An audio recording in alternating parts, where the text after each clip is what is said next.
Body comprises of 100 trillion of cells as light and bricks. একটা বিশাল building যেভাবে ইটের পর ইটের গাঁথনি দিয়ে তৈরি, ঠিক আপনার আমার দেহ ক্ষুদ্র ক্ষুদ্র কি দিয়ে তৈরি, প্রতিটি সেল টাইনি লাইফ ক্ষুদ্র জীবন।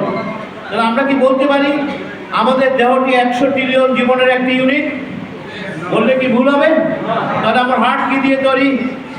একটু কথা বলবেন। কিডনি কি দিয়ে তৈরি? লিভার কি দিয়ে তৈরি? Everything comprises of cell. তাহলে আপনার আমার দেহে যদি কোনো সমস্যা হয়, সমস্যাটা কোথায় হয়েছে? চিকিৎসাটা কোথায় দিতে হবে? পৃথিবীর সমস্ত মেডিকেল স্টুডেন্টরা যখন এমবিবিএস করতে গিয়েছিল, তারা প্রথম যে শব্দটির সাথে তার পরিচয় ঘটেছিল সেটি কি? সেল নিয়ে কিন্তু চিকিৎসা বিজ্ঞান পড়া শুরু করেছেন। সেল নিয়ে পড়তে গিয়ে চিকিৎসা বিজ্ঞানে যে সত্যটি তিনি জেনেছেন, কোষের চিকিৎসার দায়িত্ব কোনো ডাক্তার হাতে দেওয়া হয়নি, কোষের চিকিৎসার দায়িত্ব শুধু প্রকৃতির হাতে রাখা হয়েছে। জোরে কাতায় যায়। কথাগুলো বুঝিয়ে নিন আমি কি বলতে চেয়েছি। কোষের চিকিৎসার দায়িত্ব ডাক্তার হাতে দেওয়া হয়নি, কার হাতে রাখা হয়েছে? প্রকৃতির হাতে।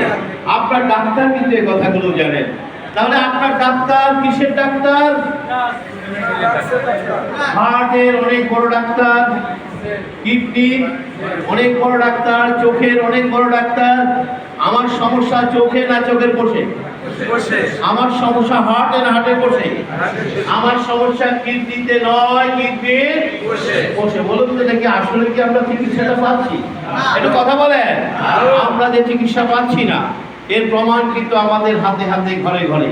এত আধুনিক ডাক্তার, এত আধুনিক হাসপাতাল, এত আধুনিক চিকিৎসা পদ্ধতি, পরিসংখ্যান বলছে মানুষ জটিল জটিল কঠিন কঠিন রোগে আক্রান্ত।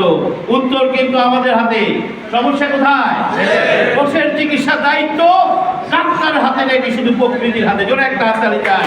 এই কারণে এত আধুনিক ডাক্তার, হাসপাতাল, ক্লিনিক, প্রযুক্তি থাকার পরও মানুষ কিন্তু সুস্থ হতে পারছে না। কথা কি পরিষ্কার?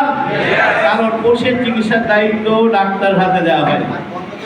যদি কথাগুলো ভালো করে বুঝতে পারেন, আপনি ঘর থেকে কিন্তু রোগমুক্ত থাকতে পারবেন, আমি বলে দিলাম। তাহলে আসুন, আমরা পেয়েছি আমাদের সমস্যা কোথায়, চিকিৎসা চলবে কোথায়? কোষের চিকিৎসা কে দেবে? ডাক্তার না নেচার? আমাদের রোগ নির্ণয়ের কোনো প্রয়োজন নেই। জোরে একটা হাততালি যে রোগ নির্ণয়ের প্রয়োজন। আজকে আপনার বডিতে যখন যে প্রবলেম হবে, অথবা কেউ যদি এসে আপনাকে প্রবলেমের কথা বলে, আপনার ডায়াগনোসিসের প্রয়োজন নেই, আমরা ডায়াগনোসিস করে ফেলেছি। প্রবলেম কোথায়? যার যে প্রবলেম কোথায়? কোষের চিকিৎসা কে দেবে? ডাক্তার না নেচার? জোরে একটা হাততালি যে পয়েন্ট হয়ে গেছে। আমার কোষের চিকিৎসার দায়িত্ব প্রকৃতির হাতে, সুতরাং আমাদের এটা খুঁজে বের করার কোনো দরকার নেই। তাহলে আসুন, আমরা এখন একটু জানবো আমরা রোগী হলাম কিভাবে। আমরা কিন্তু হঠাৎ করে রোগী হইনি।